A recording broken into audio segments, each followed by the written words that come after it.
Let me move on to this last subject before I go to break because it involves Kenny Smith and Kyrie Irving. Kenny the Jet Smith for TNT, the great Kyrie Irving for the Dallas Mavericks, who may be on the verge of winning his second NBA championship, by the way, which is an incredible story within itself.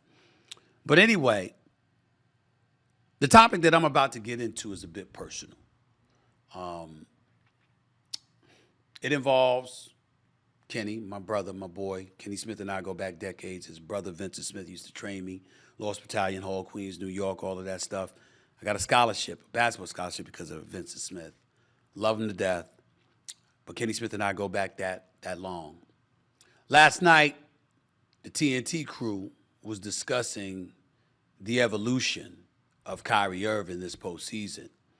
Because Kyrie Irving obviously has gone through so much, being accused of anti-Semitism or anti-Semitic remarks just because he retweeted something and stuff like that, getting suspended, having to deal with some of the things he's had to deal with, the whole COVID thing and, not wanting to play, not wanting to take the vaccine and all of this other stuff, ultimately missing an abundance of games. And, obviously things going south in Brooklyn with him, Kevin Durant and James Harden.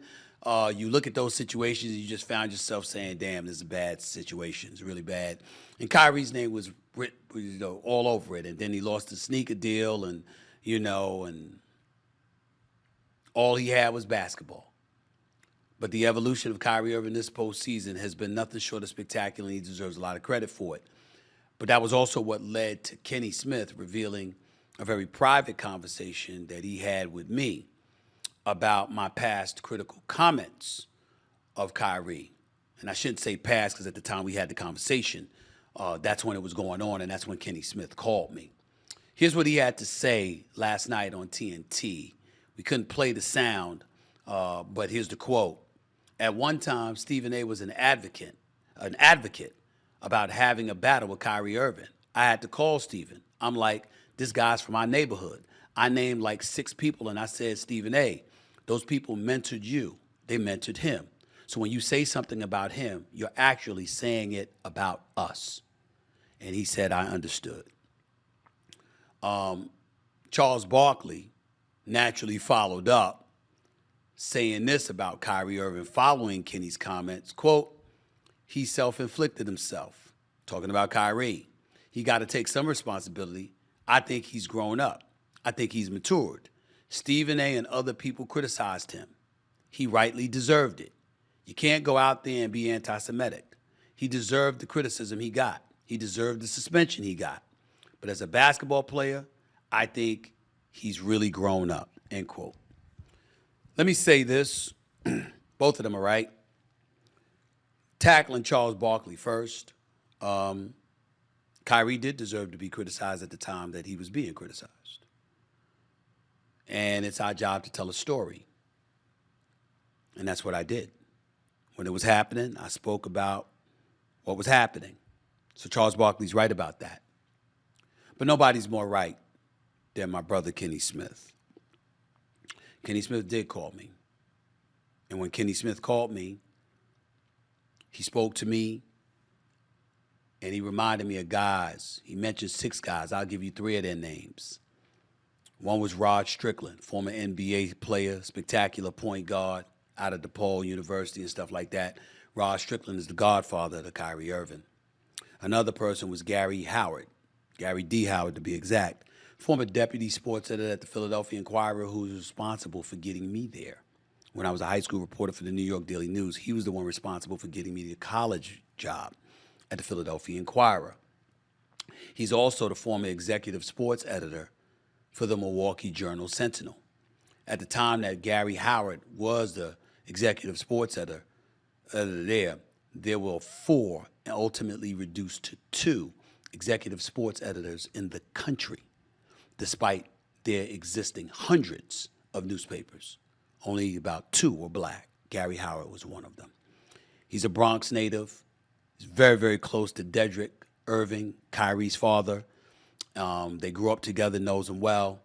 Gary Howard is also a friend and a mentor of mine. The other dude was Reggie Howard that Kenny Smith was alluding to. Reggie Howard is Gary's brother. Coaches a lot of youth in the Bronx, very respected, street dude, very connected, the whole bit. And all of them talked to me. And they weren't disagreeing with what I was saying, but they were addressing the fervor with which I talked about Kyrie. And I really didn't see it that way.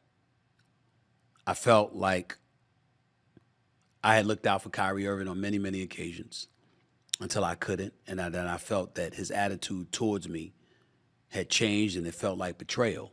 I let that go. But then when his father, I felt, came at me the wrong way, I reacted like I react. I ain't backing up.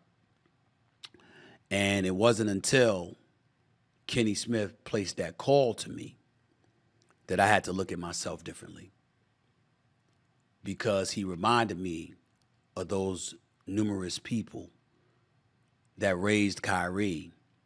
They also influenced me. And when I talked about Kyrie in the fashion that I talked about him, it wasn't just a reflection on him, it was a reflection on them. And when I looked at it that way, it gave me cause to pause. And then I remembered having an argument on First Take on ESPN with Jay Williams. And Jay Williams wasn't even attacking what I said. He was attacking the energy and how I said it. And I thought about that. And I said, damn, he's got a point. And then I ran into Kyrie. And we were at the Crypto.com arena. And Kyrie came up behind me, touched me on the back, and said, yo, bro, at this point, it ain't even about us. It's about you and my dad and the way y'all been going at each other. And y'all got me caught in the middle of it. And when he said that to me, it hit home. I picked up the phone, live from the Crypto.com arena, sitting baseline, and I texted his dad and asked his dad to meet with him. And his dad, being the class act that he is, agreed to meet with me in New York City a few weeks later. We met, we talked. Both of us apologized to each other for how we construed how one was coming at the other, et cetera, and we've been cool ever since. And when Kenny Smith brought that story up yesterday, it reminded me of the role that I play, the responsibility that I have, and I'm not one that usually gives a shit what anybody thinks.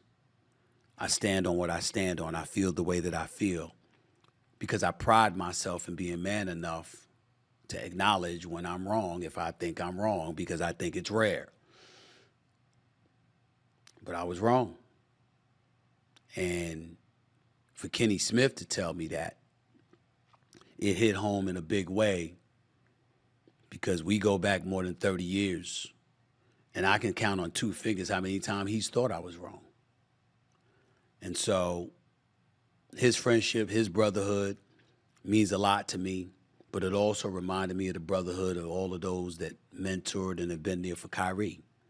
And it reminded me of somebody like my colleague at ESPN, Jay Williams. I love Jay, but we definitely don't see eye to eye on a few things, but damn it, when he's right, he's right. And he was right.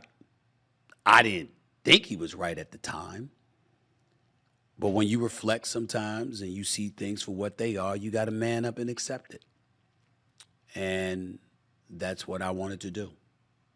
And so I'm glad that Kenny Smith told that story. I'm glad that he said what he said, because it was 1,000% accurate in the exact context that he said he spoke to me. He absolutely, he said it 100% on point. I've been pissed a lot lately for having my words misconstrued, for people using it for clickbait, just to interpret me saying something that I didn't say because I know what the hell their agenda is. But Kenny Smith didn't do that. And I really appreciate it. And I think that it's made me better because of it. I'm not going to be perfect, but if I think I'm right, I'm not backing up. And if I'm wrong, I will back up and I'll confess to it publicly. And I think the